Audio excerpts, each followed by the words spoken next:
Every December, American malls fill with the same familiar scene. Children in itchy sweaters, parents juggling shopping bags and hot chocolate, a rented throne, fake snow, and a man in a red suit asking, "And what do you want for Christmas?"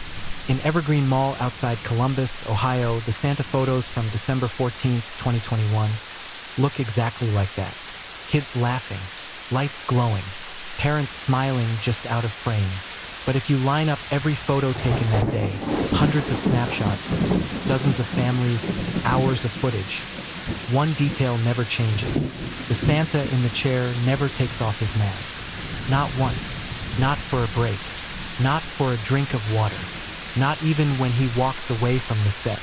His beard never shifts, his hat never comes off, his face never appears on any camera, not even for a second. 3 days later, a teenage girl disappears after closing.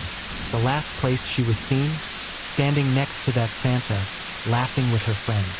When police pulled the mall's records, they found something worse. No HR file, no background check, no tax paperwork. The man behind the beard wasn't on the payroll. This is the story of the mall Santa who never took off his mask, and the people who realized, too late, that they'd let a stranger sit with their children. Evergreen Mall sat 40 minutes outside Columbus, just off the interstate. It was the kind of place that had seen better years. An aging anchor store, a half-empty food court, a few national chains clinging to life between local boutiques and pop-up kiosks. Still, at Christmas, Evergreen did what every struggling mall in America did. It doubled down on nostalgia. The marketing director, Karen Whitfield, ordered fake snow machines. The maintenance crew wrapped railings in lights that flickered slightly off-sync. The main atrium was dominated by a cheap but convincing North Pole setup. Red velvet ropes, oversized candy canes, and a rented Santa Village backdrop that smelled faintly of plastic and dust. The Santa program itself was outsourced. Every year, Karen contracted with Midwest Holiday Staffing, a regional company that hired, trained, and deployed seasonal Santas and elves. They handled the costumes, scheduling, background checks, the whole thing. The mall just cut a check and provided the space. On weekdays, Evergreen's Santa line was modest. Toddlers with sticky fingers. Babies scream at the sight of a stranger in red. Teens taking ironically serious photos for Instagram. But on December 14th, 2021, mall traffic was unseasonably heavy. A local radio station was broadcasting live. The high school band had played carols at noon, and that evening, the Evergreen Cheer Squad scheduled a group photo with Santa. One of the cheerleaders was 16-year-old Brooke Lawson. By midnight, Brooke would be missing.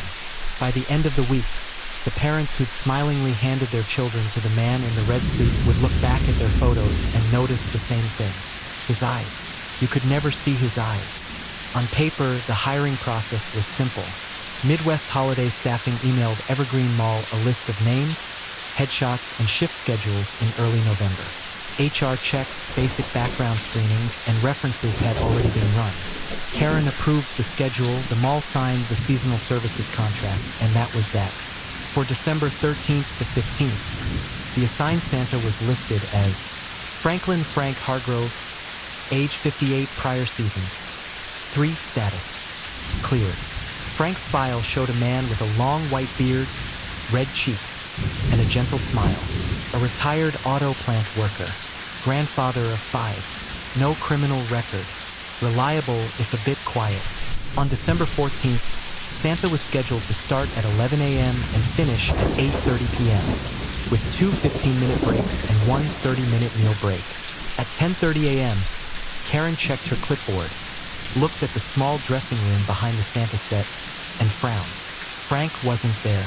By 10:50 a.m., with the line starting to form, she called the staffing company. Midwest Holiday Staffing insisted Frank had checked in with them by phone at 9 a.m., confirming he was on his way. Karen tapped her foot, glanced at the growing line of kids, and muttered, "We can't start Christmas late." At 10:57 a.m., someone knocked on the back door of the mall. Security let him in. The man was already in a Santa suit. The security office camera captured him clearly. Red suit, black boots, belt snug around a padded belly, white gloves. But unlike the Santas Evergreen had hosted in years past, this man wore a full-face beard and mask combo, a molded piece of latex and synthetic hair that covered everything from his forehead down to the base of his neck. The only visible skin was around his eyes, and even that was shaded by the brim of his hat. He introduced himself as Frank, showed a laminated badge with the Midwest Holiday Staffing logo, and apologized for being late. He claimed he'd been diverted by an accident on the highway. The guard on duty, Martin Diaz, remembered thinking, he looks taller than the last Santa. But he checked the name against the day's schedule, saw Frank Hargrove Santa, and waved him through. Karen met him behind the Santa set, handed him the shift sheet, and briefly pointed out the break room. "Thanks for covering, Frank," she said, already distracted by an elf whose tights had ripped. "No problem," he answered, voice soft and slightly muffled by the beard. "Let's make some kids happy."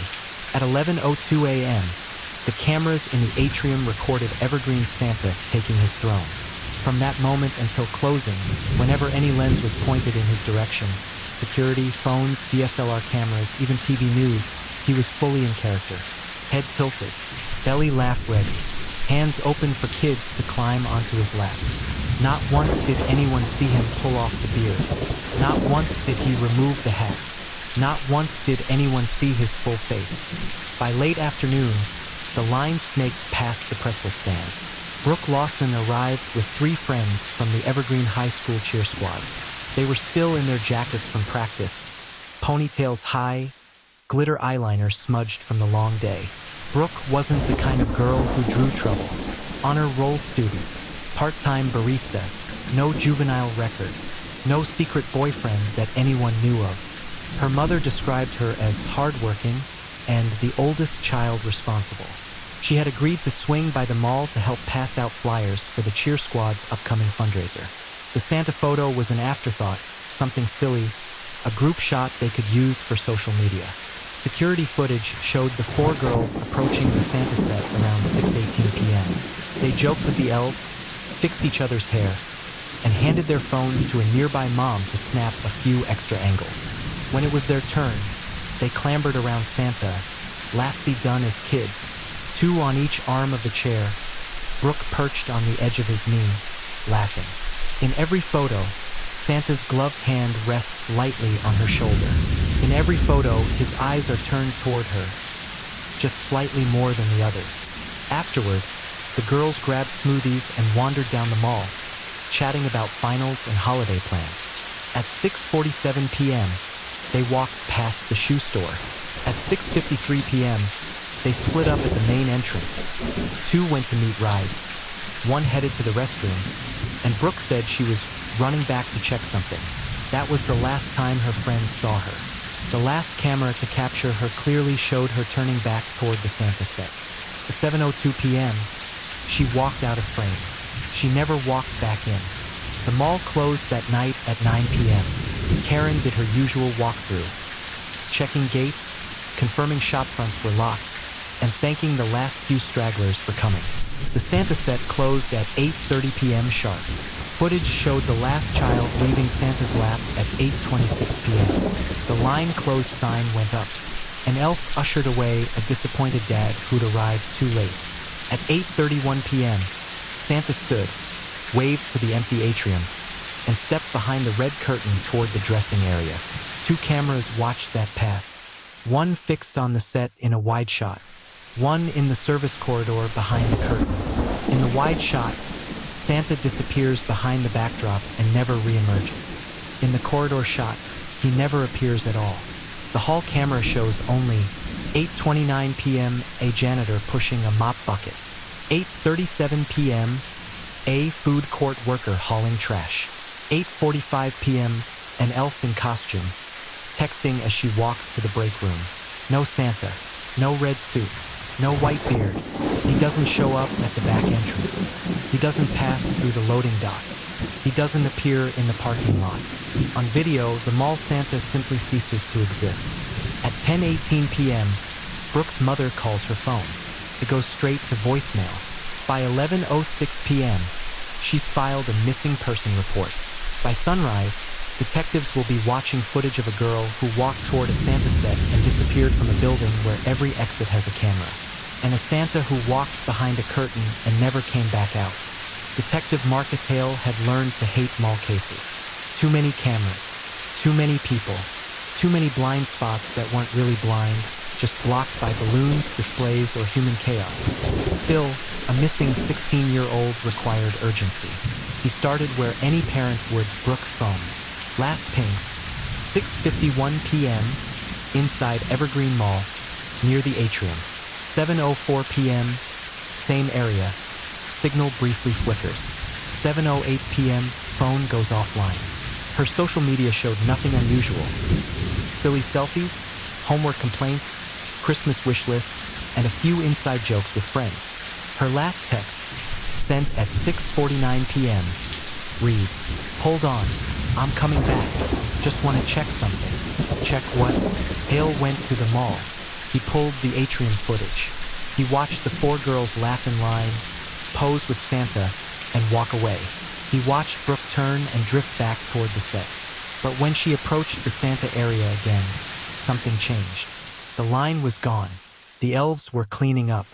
Santa was still in the chair, leaning toward a small child and her father, who'd clearly begged for one last photo. Brooke hung back, hands in jacket pockets, watching. At 6:59 p.m., she stepped out of camera view, heading toward the side of the set. The wide shot didn't follow her. The backstage corridor camera didn't show her either. It was as if she'd walked into a blind corner and vanished. Hale asked Karen for Santa's file.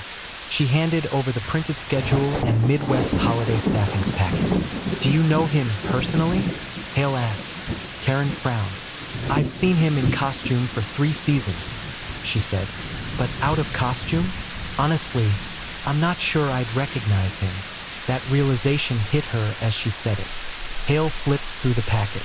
There was just one problem. The headshot on file for Frank Hargrove wasn't the man in the suit. Not even close. The real Franklin Hargrove lived 2 hours away in Dayton.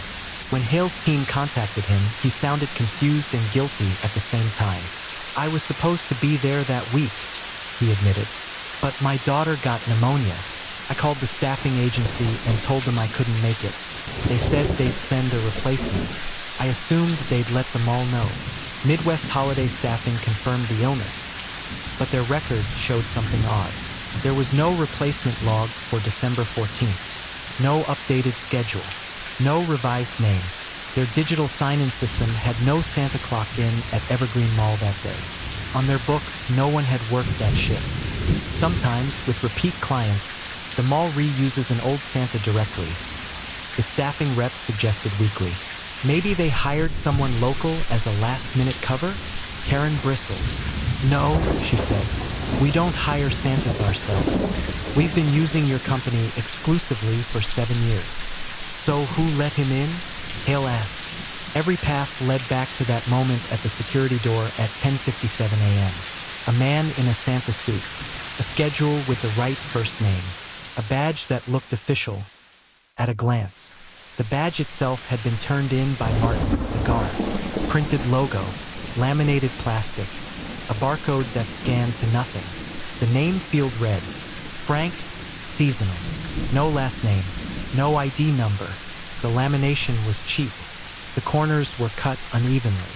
It wasn't a company badge. It was something else. A prop, just convincing enough for a busy Tuesday morning.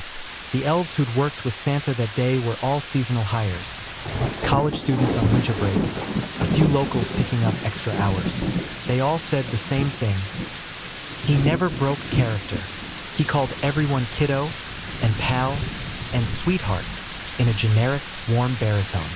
He smelled faintly of peppermint and laundry detergent. His gloved hands were steady, never wandering, never inappropriate. He insisted on carrying his own bag, a small red duffel he kept beside the throne, just out of sight in most photos. He refused makeup touch-ups. When one elf jokingly tried to tug his beard for a selfie, he playfully swatted her hand away. "Aha," he chided. "Trade secret. No one saw him eat." He accepted water but never lifted the beard. He seemed to tilt his head back just enough to drink through a small gap near his jaw. On breaks, he walked behind the backdrop instead of toward the food court. He said crowds made it hard to move. The break room camera never caught him. Hale had text review every feed for the entire mall that day. They traced Santa's movements from the moment he stepped into the atrium to the moment he vanished behind the set at 8:31 p.m. In frame, red suit, hat, beard. Out of frame, whoever he really was. There was one moment that stood out. At 6:54 p.m., about a minute after Brooke turned back toward the set, Santa leaned over to one elf and said something. She stepped away, checked her phone, and moved toward the fountain, where she made a call. Phone records later showed she called Karen to ask if Santa could have his last break early. Karen had said no. The line was still too long. Santa resumed his pose. A minute later, the line mysteriously thinned as two elves gently turned away new families and put up the closed sign. Whatever was about to happen, Santa wanted fewer witnesses. Every mall has places the public never sees. Concrete hallways that loop behind stores. Service elevators that stop on floors shoppers don't know exist. Storage rooms full of props and decorations that only emerge for holidays. Evergreen Mall's north service corridor ran directly behind the Santa set. A metal door to the left of the fake fireplace led to that hallway. A second door farther down opened into a long storage room filled with old display pieces, broken mannequins, and boxes of outdated signage. There were cameras in both spaces, but only one was fully functional on December 14th. The corridor camera worked. The storage room camera had been awaiting repair for 3 months. When Hale walked the corridor himself, he pictured the scene. A teenage girl turns back toward the set. Santa needs to get away from cameras. The elves are distracted. The metal door to the corridor is unlocked. Is this ever propped open? Hale asked the facilities manager. Sometimes, yeah. The man admitted. When we're moving large props, the latch sticks. On the night of Brooke's disappearance, the door was slightly ajar in one frame, but fully closed in the next. No one on camera closed it.